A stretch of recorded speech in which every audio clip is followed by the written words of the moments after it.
del Espíritu Santo. Vamos a invocar la presencia del Espíritu Santo que nos ilumine y nos acompañe. Y vamos a decir: ven Espíritu Santo, llena los corazones de tus fieles, enciende en ellos el fuego de tu amor. Envía, Señor, tu Espíritu y todo será nuevo creado y se renovará la paz de la tierra. Oh Dios, que has instruido y iluminado los corazones de tus fieles con la luz del Espíritu Santo, haz que este mismo Espíritu nos haga gustar y amar el bien y siempre llene de gozo los consuelos divinos. Por Cristo nuestro Señor. Amén. Espíritu Santo, fuente de luz. En nombre del Padre, del Hijo y del Espíritu Santo.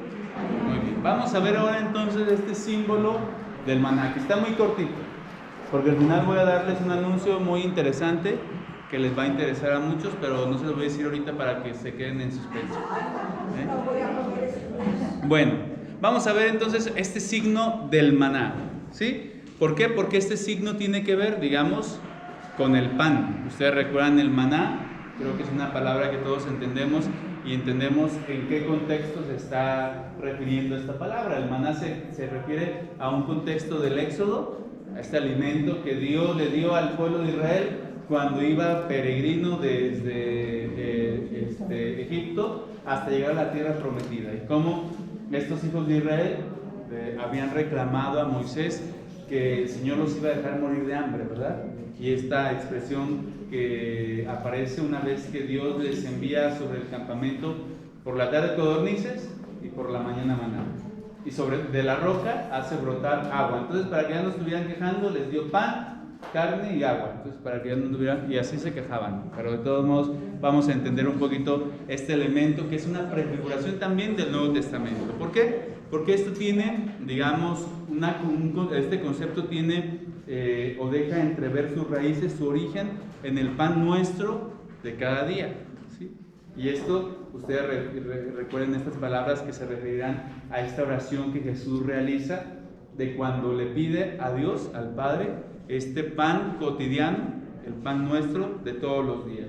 Que también referirse a pan se refiere a todo el alimento. Cuando se dice el pan o la bebida, en ese sentido se está refiriendo o a todo el alimento sólido o toda la bebida en cuanto a cuestión líquida. Por eso, cuando se refiere al pan, se refiere a cualquier tipo de alimento. ¿Por qué? Porque todos los alimentos sabemos que provienen de Dios, ¿sí? Aunque sabemos que puede ser el esfuerzo de los agricultores, de los campesinos, quienes por su esfuerzo y trabajo nosotros podemos tener en nuestras mesas el pan de cada día, al final, en último término, sabemos que Dios ha creado todos estos elementos y Él es el que nos sostiene y nos da a nosotros de comer, ¿sí? Por lo tanto, el maná, en cuanto que es un pan que Dios da a su pueblo peregrino por el desierto, surge también en este contexto, un contexto del Éxodo, un contexto de alianza en el Sinaí. Y se nos presenta en la Biblia como un momento especialmente doloroso del pueblo de Israel. ¿Por qué? Porque el pueblo de Israel estaba experimentando esta hambre en medio del desierto, un lugar árido, un lugar sin vida, un lugar donde no había absolutamente nada. Dios hace que esta escarcha blanca que suscita todos los días por la sea el alimento de este pueblo. Por eso, cuando el pueblo admirado ve en su campamento una especie de escarcha, exclama y pregunta Manu, que significa en este sentido, si lo traducimos literalmente, ¿qué es esto? ¿Sí? Es decir, es una expresión aramea completamente. Manu, que significa ¿qué es esto? Es decir, de ahí proviene ese término del maná, que constituye el símbolo del alimento de un pueblo peregrino. Y por lo tanto también veremos cómo este maná del desierto es una prefiguración de la Eucaristía que Jesús instituye en la última cena. Punto número 1, el maná del pueblo elegido, ¿sí?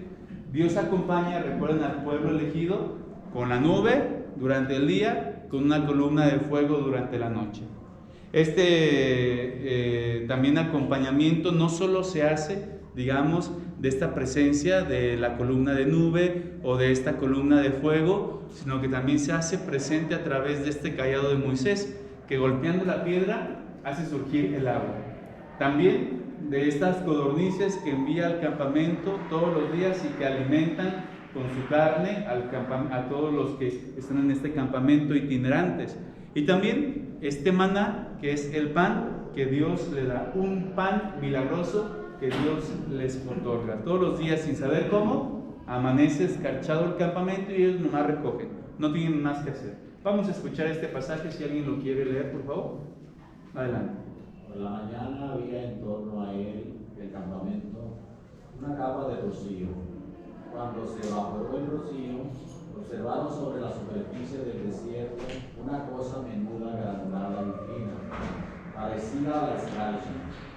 Al verlo, se dijeron unos a otros: mano, es decir, ¿qué es esto? Pues no sabían lo que era. Moisés le dijo: este es el pan que os da el Señor como alimento. Muy bien, por eso de este término, de esta palabra, aparece este término maná, es decir, manú, que significa, ¿qué es esto? Es esa expresión de aclamación, de sorpresa, que el pueblo, en medio de esta interrogación, que no sabe qué es lo que está pasando, esta es el nombre que luego se le otorga a este pan, que es un pan del cielo. Y acuérdense cómo aparece que Dios, como un padre, otorga este pan a los hijos. Y es un pan venido desde el cielo, que no es necesario guardarlo para el día siguiente. ¿Por qué? Porque tienen que estar conscientes de que Dios todos los días les dará alimento. Es como un niño chiquito, ¿verdad? Poniendo el ejemplo. Un niño pequeño no le dice a su papá: papá, ¿tienes ya, o mamá, ¿tienes ya la comida de mañana? ¿Un niño pregunta eso? No. Un niño generalmente no pregunta eso, ¿verdad? ¿Por qué? Porque sabe que la mamá y el papá, pues el día siguiente, ellos sabrán cómo van a tener que comer, ¿o no? Generalmente así sucede, ¿verdad? De niño uno no se preocupaba por cómo le hacía la mamá, cómo le hacía el papá para llevar alimento a la casa. Simplemente confiaba de que iba a haber alimento, confiaba en eso. Y precisamente por eso dice que en ese sentido Dios les decía que no recogiera nada al día siguiente, porque el día siguiente iba a seguir habiendo comida, o sea, iba a seguir habiendo este alimento. Y por lo tanto este origen histórico del maná puede hallarse, si ustedes se fijan en la página siguiente aparece un arbolito, ¿sí? ¿Sí lo ven? Para que ustedes lo vean gráficamente. Puede tener origen en el tamarindo. ¿A qué se refiere esto? Bueno, que en estas vainas que aparece el tamarindo, aparece como una escarcha en esos lugares, como una escarcha, que esta savia que sale de estos árboles hace que se escarche. Y al final, cuando se solidifica, resulta comestible. Es decir, posiblemente ahí tiene su origen, su trasfondo histórico, que el pueblo de Israel obviamente vio en esto la mano de Dios. ¿Sí? Por eso se refiere a esto. ¿Qué es esto? Es decir, esto que salía en estos árboles, como esta savia que luego se secaba, se escarchaba y era comestible, posiblemente de ahí es de donde aparece históricamente, en su origen, en su contexto histórico, este alimento, este pan. Por eso la narración del maná que caía todos los días sobre el campamento preanuncia lo que es el Padre Nuestro, ¿sí? Es decir, cuando nosotros hacemos la oración del Padre Nuestro, en esta oración algo curioso dice: danos hoy nuestro pan de cada día, nuestro pan cotidiano.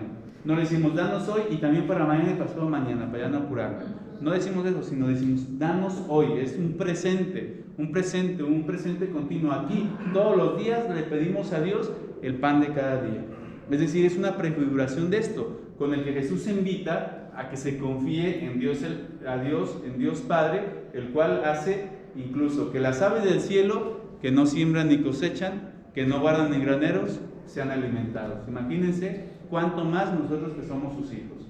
Por eso los salmos también, no solamente esta oración, sino también los salmos tienen esta prefiguración y también esta reflexión en esta índole del maná que Dios todos los días otorgaba al pueblo. Y por eso nos dice el Salmo 78, no sé si alguien quiera leerlo, este pasaje del 24 al 25, esta expresión. Llover sobre ellos maná para comer, les dio trigo de los cielos, y el hombre comió pan de ángeles, les mandó provisiones en abundancia. Fíjense, esa es una reflexión obviamente posterior a lo que sucedió en el Éxodo. Es decir, esto sucede después. ¿Y qué es lo que dice el salmista? El salmista está diciendo que hizo llover sobre ellos el maná para comer. El trigo de los cielos, está dando a entender como si esto fuera una especie de harina de trigo que venía del cielo, pan de los ángeles, porque no encontraban ellos una explicación a este alimento cotidiano y por lo tanto dice que el Señor enviaba siempre provisiones abundantes. Es decir, el pueblo tenía que confiar porque no le iba a hacer falta el alimento, el pan cotidiano de todos los días para poderse alimentar. Es decir, ni podían juntarlo, y si lo juntaban, el día siguiente eso estaba echado a perder, estaba engusanado, ¿sí? Es decir, no servía de todos modos para el día siguiente. Por eso era confiar siempre de que Dios les iba a alimentar, y les alimenta, dice aquí, con trigo de los ángeles, con el trigo de los cielos, con el pan de los ángeles, que no sé si esto se les afigura. ¿Se acuerdan del himno del Corpus Christi? Sí. El himno de la secuencia que se hace, ¿o no se acuerdan de esta secuencia? ¿Sí? ¿No se acuerdan? ¿No se acuerdan de la secuencia del Corpus Christi? Entre las lecturas antes del Evangelio. Este poema que hace Santo Tomás de Aquino y que se lee, es muy bonito, que habla acerca de este pan del cielo, ¿verdad? El pan que baja del cielo. ¿Sí? Muy bien. Este episodio nos damos cuenta en la Biblia que Dios es un Dios providente, ¿sí? Que está atento a todas las necesidades del pueblo. Y por eso especialmente es significativo también sabiduría, no solamente los salmos, sino también el libro de la sabiduría. En el siglo I antes de Cristo, es decir, un poco antes de que naciera Cristo, comenta este episodio del maná narrado en el Pentateuco. Y fíjense cómo esto es digamos, afianza esta enseñanza que el Pentateuco quiere otorgar, que Dios, como un padre providente, daba de comer en todo momento a sus hijos. Vamos a escuchar este pasaje. A tu pueblo le diste comida de ángeles, le mandaste del cielo pan preparado sin su esfuerzo, capaz de dar todos los sabores y de colmar todos los gustos. Aquel sustento manifestaba a sus hijos tu dulzura, ya que se acomodaba al gusto de quienes lo tomaban y se transformaba según los deseos de cada uno. También el libro de los Proverbios. Aparte de este libro de sabiduría, ya vimos el libro de los Salmos, que también habla de este pasaje del Éxodo. Hemos visto este libro de sabiduría, pero también el libro de los Proverbios nos habla acerca de esto. Vamos a escuchar este pasaje, por favor.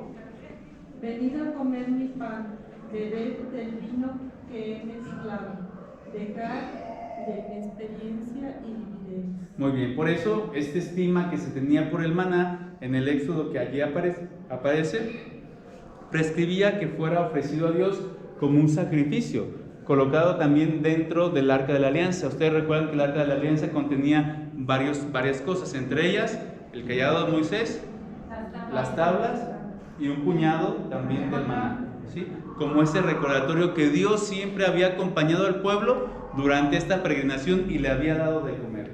Por eso, esto dio origen a esta tradición según la cual el Mesías, es decir, el ungido, en este caso el Cristo, cuando llegara repartiría también los prodigios en el desierto, incluido el maná. ¿Ustedes recuerdan cuáles son este portento tan grande que Jesús realiza en el desierto?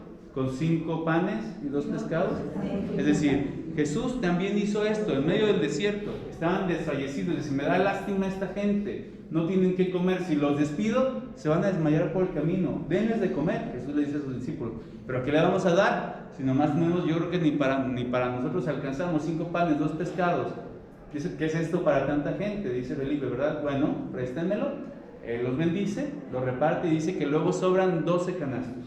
Es decir, también he entendido cómo esta abundancia con la cual Jesús multiplica los panes, también les da de comer a este pueblo, a este nuevo pueblo de Israel, y que esto también se multiplicará en la Eucaristía, ¿verdad? Vean cómo la Eucaristía a veces se nos acaba porque no contamos bien allí en la sacristía, pero esos son errores de logística nuestros. Pero la Eucaristía nunca se debe acabar. Si ustedes se fijan, alimenta a multitudes y jamás se acaba. Es decir, ustedes vayan fijando cómo tiene el contexto: el maná, la multiplicación de los panes y luego la Eucaristía, y hoy la celebración, la misa, la Eucaristía, que también es un alimento. Y si ustedes se fijan, este alimento tiene algo peculiar, que es también este pan de harina, que se hace obviamente como esta escarcha, como este pan bajado del cielo, como un alimento de los ángeles, para que vayamos un poco vinculando todos estos elementos. ¿Sí me voy a entender con esto? ¿Vamos bien? Bueno, vamos al punto número 2.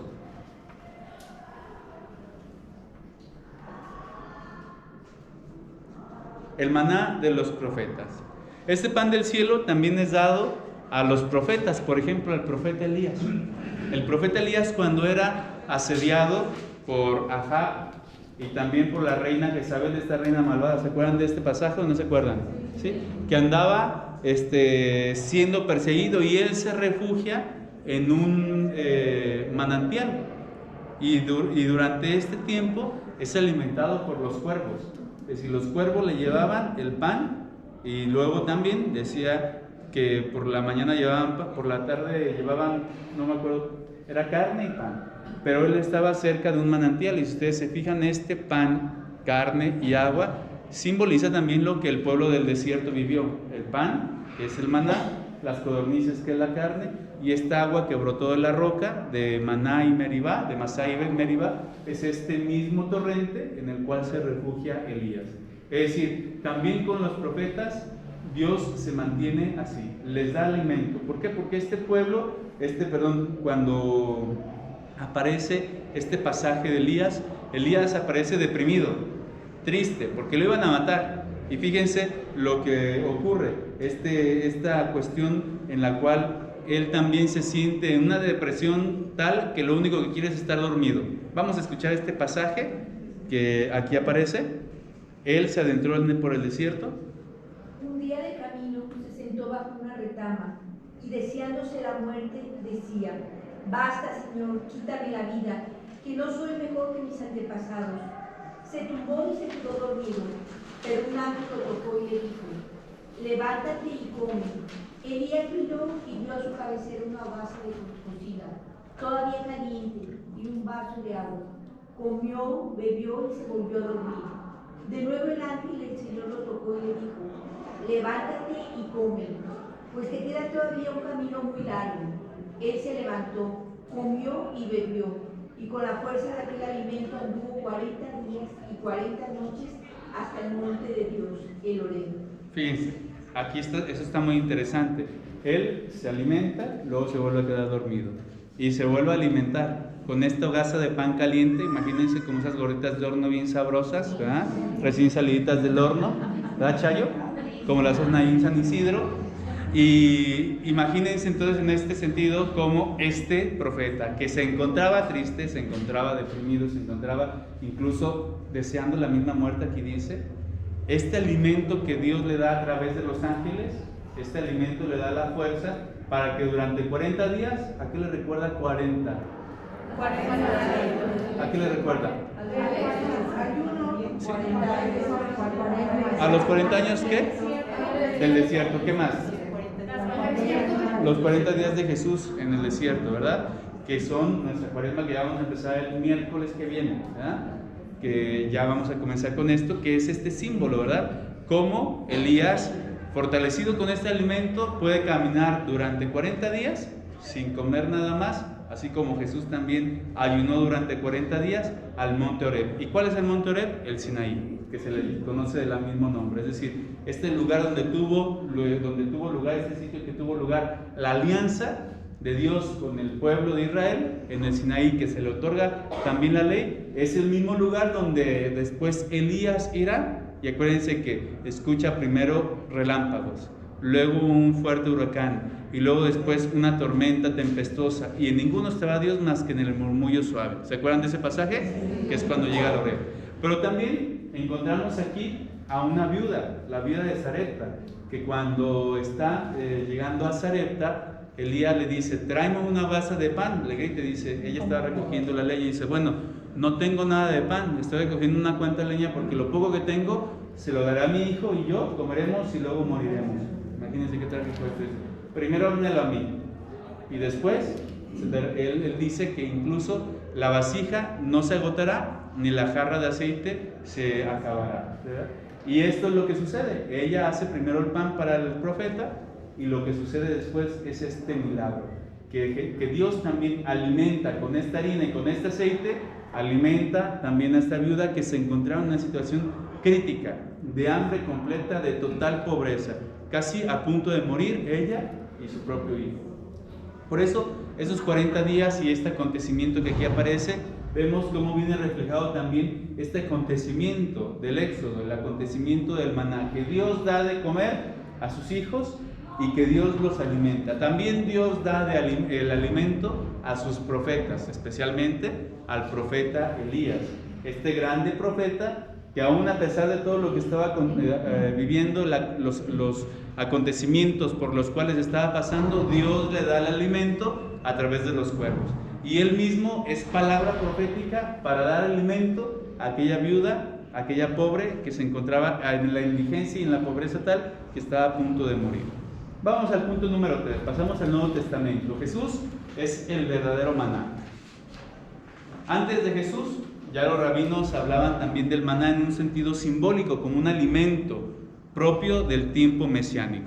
Por eso, en ese sentido, Jesús, Mesías, dice en el Apocalipsis, refiere esto, ¿verdad? Cuando el Mesías refiere en el Apocalipsis lo siguiente: al vencedor le daré a comer del maná escondido.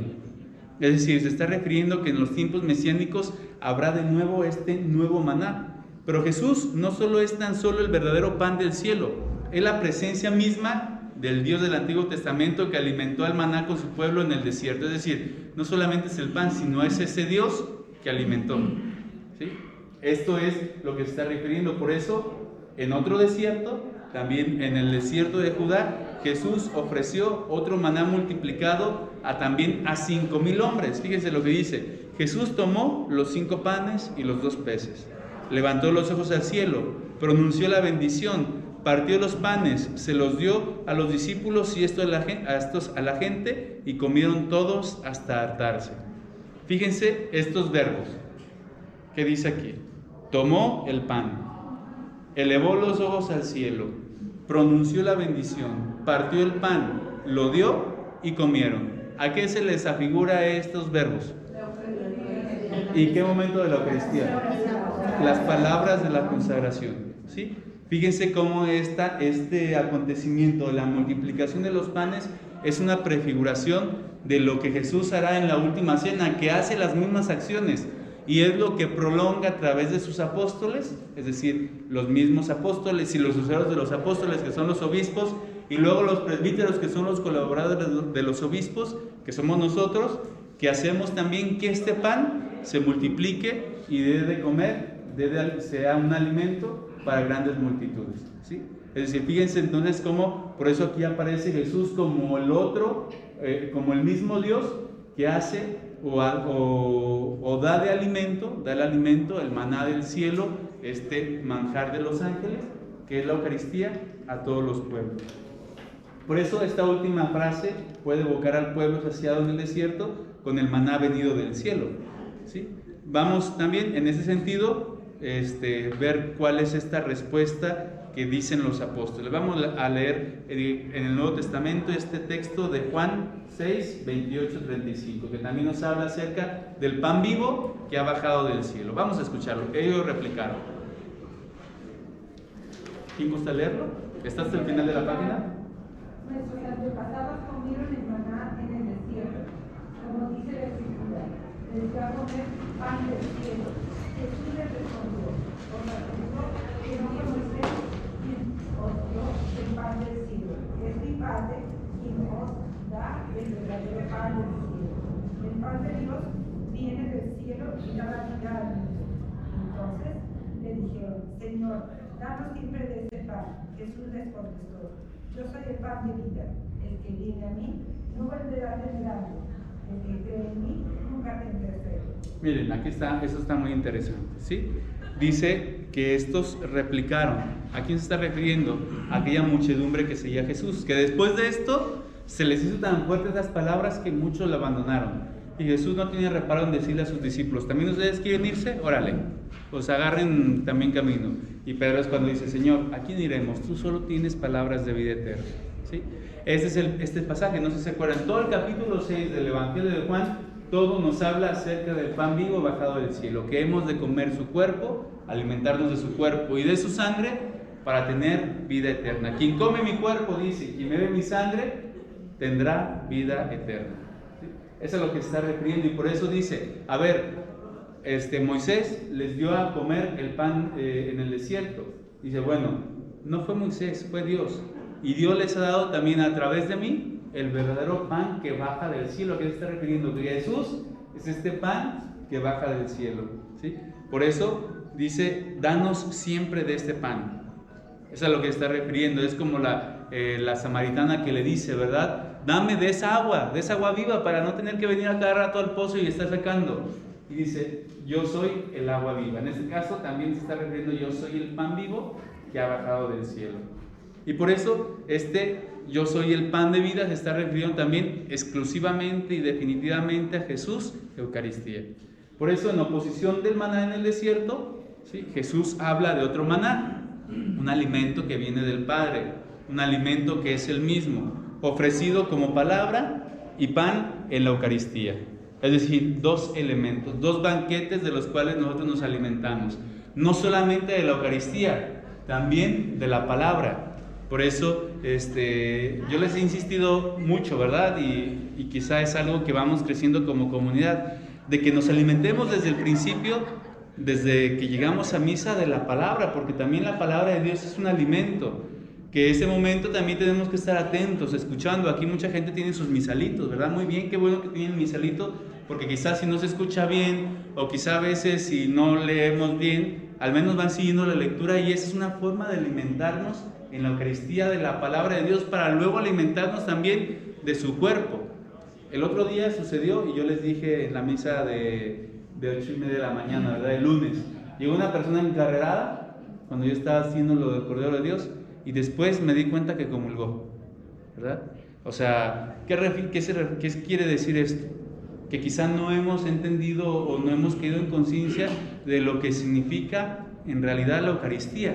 ¿Por qué? Porque si entendemos que nosotros podemos llegar a la hora que quiera, a la hora que sea de misa, y comulgar a la hora que sea, o comulgar con pecado mortal, me da igual, si yo tengo ganas de comulgar lo puedo hacer, es porque no entendemos quién está allí. Quizá porque vemos más bien en la Eucaristía algo hasta cierto punto supersticioso. Comulgo para que me vaya bien, o comulgo para estar tranquilo. No es eso. La Eucaristía es un alimento del cielo, un alimento, el pan que baja del cielo, que tiene que venir acompañado desde la palabra de Dios. No podemos nosotros acercarnos a comulgar. Si llegué a la consagración, me acerco a comulgar, no puedes. No puedes. ¿Por qué? Porque la Eucaristía tiene una dignidad. No podemos tratar así a Jesús, ¿verdad? Ahora, en los ejercicios que estuve estos días, que acabo de llegar hace rato, el padre era un sacerdote muy joven, digo muy joven, es de mi edad, ¿verdad? Muy joven, ¿verdad? Pero tenía menos años de ordenado que yo, o sea, tenía apenas como unos 4 años de ordenado sacerdote, pero él es del Opus, entonces ellos se tardan un poquito más porque estudian una carrera civil, y luego la filosofía, y luego la teología, y luego la licenciatura, y luego un doctorado, o sea, tienen un montón de estudios, por eso se ordenan un poco más grandes. De edad éramos casi contemporáneos, quizá él un año más grande que yo, pero él tiene doctorados y todo esto, y nos hablaba acerca de la Eucaristía, cómo el sacerdote debe de celebrar los sacramentos. ¿Por qué? Porque bueno, también dentro de los ejercicios espirituales, pues a nosotros nos tienen que también como mover ciertas cosas, o sea, que también nosotros nos cuestionemos. Y decía el padre, y que fue algo que me llamó la atención, ¿verdad? Dice, trata con cariño a Jesús, ¿verdad? Y esto me llamó la atención, o sea, tratar con cariño a Jesús, ¿a qué se refiere? Bueno, también que la Eucaristía la sepamos vivir correctamente, y no solamente, digamos, desde un ámbito racional, sino también todo lo que tiene que llevar también los sentimientos, lo que nosotros tenemos y el trato que le damos. No podemos maltratar a Jesús, sino tratarlo con cariño, es decir, vivir la Eucaristía, o tratar de vivir la Eucaristía siempre conscientemente, con nuestros gestos, con nuestra participación desde un inicio hasta el final, de una manera, digamos, cada vez más devota. Eso es tratar y me gustó esa expresión, ¿verdad?, que dice, ustedes como sacerdotes traten con cariño a Jesús, y si no lo tienen, y nos decía, y si no encuentran ustedes el cariño, pídanselo a la Virgen. ¿Cómo trataría las manos de la Virgen a su hijo?, ¿verdad? Si ustedes se encuentran quizá en el desierto, se encuentran quizá sin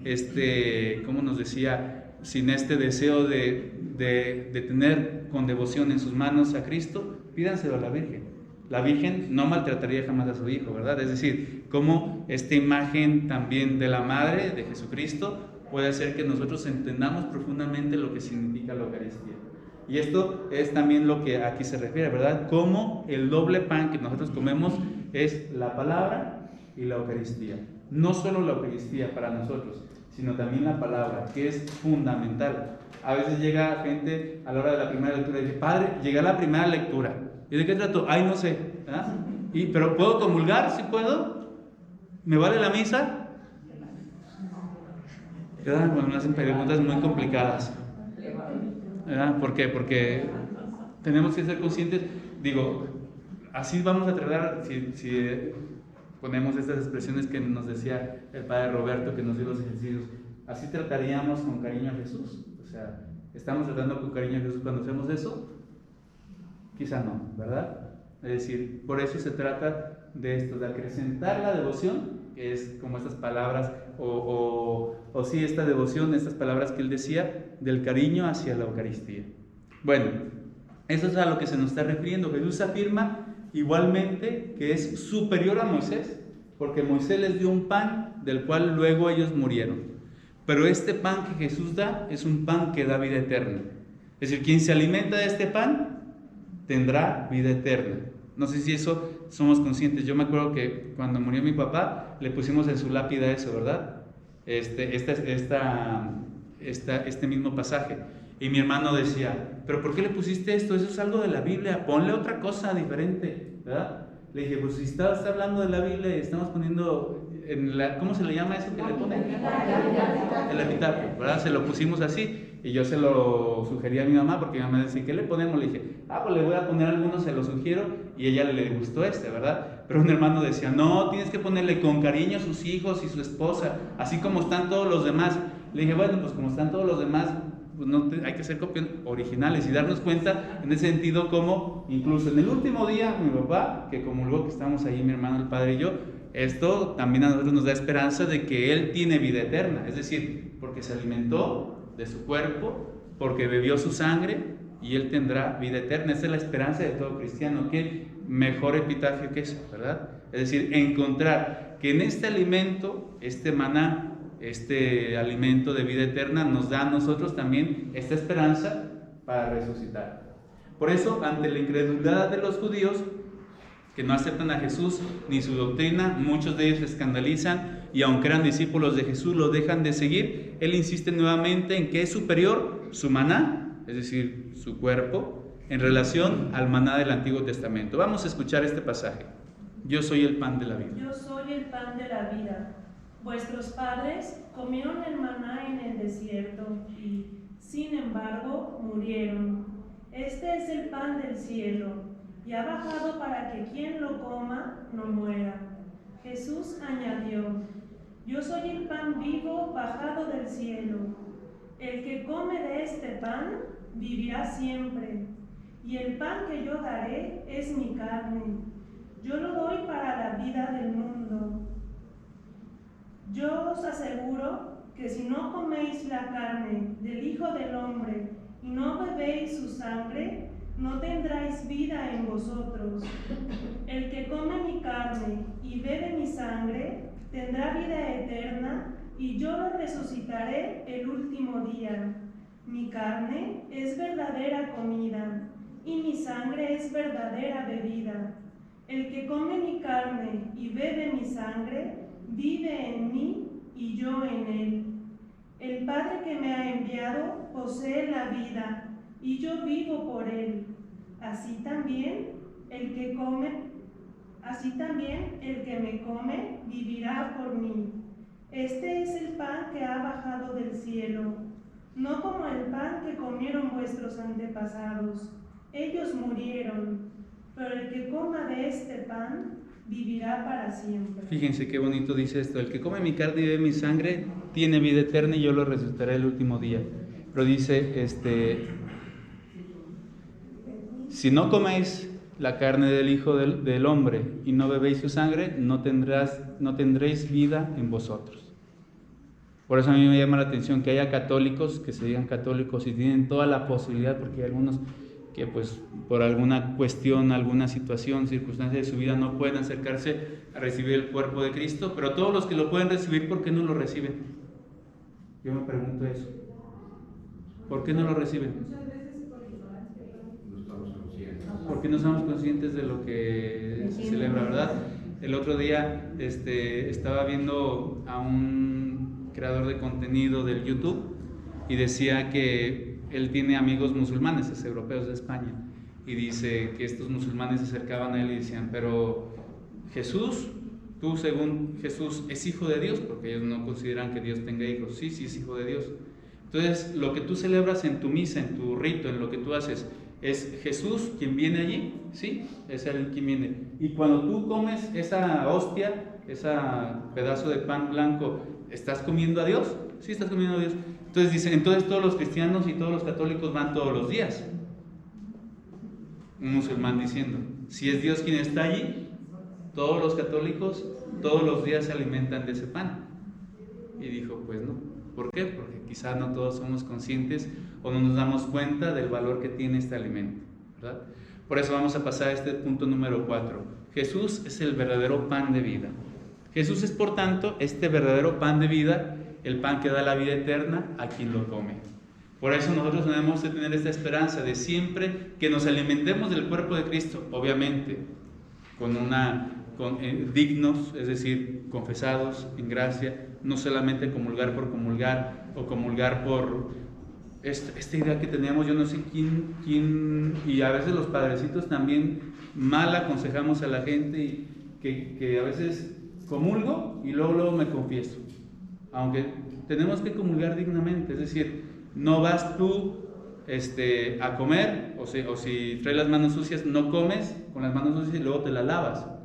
Primero te las lavas y luego comes, eso es lo lógico, ¿verdad? Pero me ha pasado que yo he visto gente que está formada para comulgar y ya le queda poquito y está dando la comunión, se sale para comulgar y luego se devuelve. Yo no entiendo eso. Digo, por lógica, eso es totalmente ilógico, al menos si no es por fe, por lógica es ilógico, ¿no? ¿O no les parece ilógico? ¿Cómo vamos a ir a comulgar estando en pecado y luego formarnos y luego ir a confesar? O sea, si tú ya comulgaste es porque estás confesado, no tienes que confesarte. Pero si tú comulgaste y luego te confesaste, yo no entiendo. Y los padritos que dicen eso los entiendo menos, ¿verdad? Porque los sacerdotes no deberíamos de enseñar ese tipo de cosas y confundir a la gente. Si no puedes comulgar, el sacerdote te tiene que decir, mira, por esta circunstancia no te puedes acercar hoy a comulgar, ¿verdad? Arregla tu situación, tus circunstancias, te ayudamos, vemos cómo podemos hacer para que te acerques. Si no puedes, haz la comunión espiritual, al menos la comunión espiritual. Pero no puedes tú acercarte a comulgar estando en pecado. Yo por eso también a veces les reitero en las misas de difunto, porque la gente quiere comulgar en la misa de difunto, porque como en ese momento está triste, está conmovida y tiene ganas de comulgar, comulgan sin estar confesados. Yo le digo, solo los que estén confesados y pasan bien poquita gente. Digo, bueno, porque sí, de verdad que si uno le dice, fórmense para eso, todo el mundo le recibe. Y yo no entiendo, digo, hay gente que nunca veo en la vida aquí, que discusión de esta parroquia. ¿Sí me van a entender? ¿Sí? Yo a veces no le hallo lógica a todo esto, ¿sí? No le hallo lógica a este tipo de situaciones que de repente surgen y digo, si es Dios verdaderamente, es que no somos conscientes quizá de lo que estamos recibiendo. No somos conscientes de quién estamos adorando, de lo que estamos celebrando. Por eso, aquí cuando se refiere a esto, en ese sentido, que este alimento es el que nos da la vida eterna y hemos de acrecentar siempre nuestra fe en esto. Por eso Jesús es el Jesús total en su doble dimensión como palabra y como Eucaristía. Y no solo Jesús, la Eucaristía debe ser recibido en la comunión del pan eucarístico. Esto es lo que nos dice también la primera carta de los Corintios en el capítulo 10, que se nos refiere acerca de este alimento. Por eso esta expresión de carne y sangre significa Jesús en su totalidad. Padre, pero aquí nomás nos dan de la comunión bajo las dos especies en una sola ocasión. Pues es que no podemos todos los días. Si pudiéramos, si nomás fueran 3, 4 gentes, bueno, se puede, pero no se puede. Pero cuando tú recibes, por más mínima que sea la fracción del cuerpo de Cristo, recibes en totalidad a Jesús, en su cuerpo y también en su sangre, totalmente, toda su persona. Por eso comer su carne, beber su sangre, es entrar en este mismo íntimo contacto con Dios, en perfecta comunión con el mismo Dios. Y por eso la Iglesia siempre afirma que no basta recibir el pan eucarístico para alimentarnos de este nuevo maná, que es Jesús que se ofrece. Es necesario también comer el maná de la palabra, es decir, alimentarnos de esta palabra de Dios. Por eso cuando estemos escuchando las lecturas, me decía Ludi que ahorita una persona ahí a un lado de ella todo el rato estuvo hasta en la consagración con el celular, quizá porque también no somos conscientes de esto, ¿verdad? Pero también en la palabra, en la liturgia de la palabra, hemos de estar totalmente atentos, fija nuestra mirada en este lugar especial para proclamar, y no solamente leer, sino proclamar la palabra de Dios, y que esta palabra de Dios nos alimente, esta palabra de Dios que es viva, nos dé también a nosotros vida. Más aún, nosotros en estos días no podríamos comer el maná de Jesús si no pusiéramos en práctica estos valores del Evangelio, que también implican, después de alimentarnos, por eso el sacerdote dice, a vivir lo que aquí hemos celebrado, es decir, que esta celebración de la Eucaristía nos ayude también a nosotros a compartir el pan material, a ser solidarios con los demás, a vivir justamente como Jesús hizo al bajar en este mundo para traernos el maná del cielo, que es sobre todo su palabra, la palabra del Padre, que Él es esta palabra encarnada de todos los tiempos que se nos ha dado. Por eso Jesús no vino solo a traernos este pan espiritual, sino un pan capaz de matar todas las hambres, la nuestra y la de los demás. Y quien mata la propia hambre con el pan de la Eucaristía, pero no se interesa en matar el hambre de los demás, podrá morir de hambre a pesar de comer el pan eucarístico. ¿Sí? Y esto es algo que nos ayuda para esto. Y quisiera terminar con esta frase que también el Padre en los ejercicios nos decía: sin Dios, nosotros, es decir, si no nos alimentamos de Dios, somos demasiado pobres para ayudar a los pobres. ¿Sí? Sin Dios somos demasiado pobres para ayudar a los pobres. Es decir, hemos de tener a Dios en nuestro corazón para poder así también hacer vida a aquello que nosotros tenemos. Porque si tenemos a Dios, lo tenemos todo. Y si tenemos a Dios, podemos incluso ayudar a aquellos que son más pobres. Hoy terminó rápido el tema. ¿Sí? ¿Alguna cosa que quieran ustedes agregar? Que les llame la atención. Pues yo como comentario, ahorita los jóvenes dicen que el catolicismo está de moda. Entonces mucha gente está entrando al catolicismo, se dice ser católico y como no hay lugar porque está de moda. Pues bueno, ese tipo de cosas a veces son, o sea, no es que, sí, hay cositas así que de repente salen. Yo he visto que algunos artistas, pero lo hacen así a veces por ser o por influir quizá, o en un marketing, pero al final, pues esa palabra, esa expresión, el Evangelio no puede ser una moda, porque las modas pasan. El Evangelio es perenne. La Iglesia Católica no puede estar de moda, porque si está de moda ahorita, en los 20, en los 30 va a ser obsoleto. ¿Ah? Ustedes no se peinan como se peinaban en los 90, ¿ah? Porque ya no es moda. La moda de los 90 ya no la usan ustedes, ¿o sí? Con su...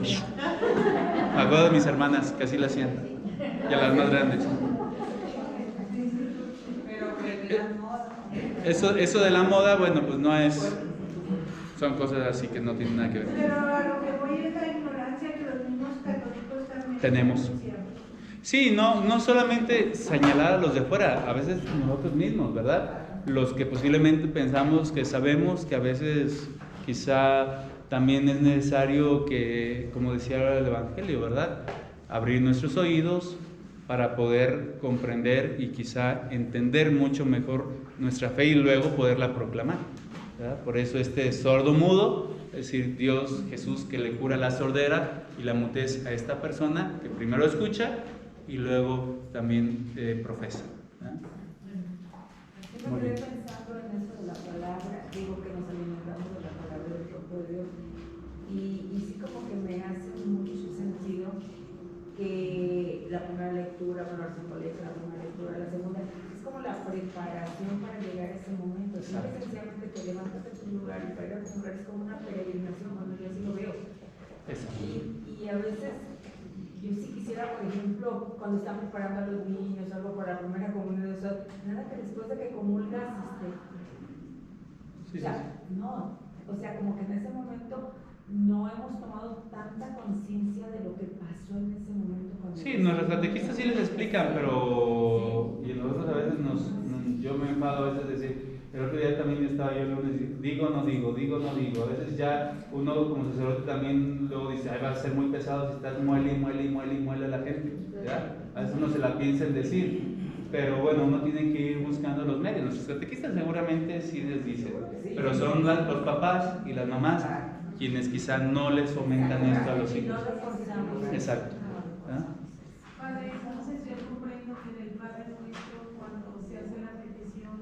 Danos hoy. Danos hoy nuestro pan de cada día.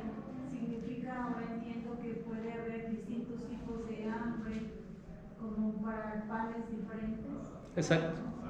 Es decir, pues en este caso el pan se refiere no solamente al pan material, que sí se lo pedimos a Jesús, ¿verdad? Se le pedimos a Dios que nos dé el alimento, o sea, eso es un hecho, el pan material, pero también el pan espiritual. Es decir, que saciados también del pan material, nosotros tengamos este hambre también profunda del pan espiritual que es Cristo, ¿verdad? Que es otro también alimento. Muy bien, tengo una noticia que darles. ¿Acabamos con la grabación? ¿Sí? Bueno. Tengo una noticia que darles. Fíjense que el año pasado, gracias, el año pasado que fui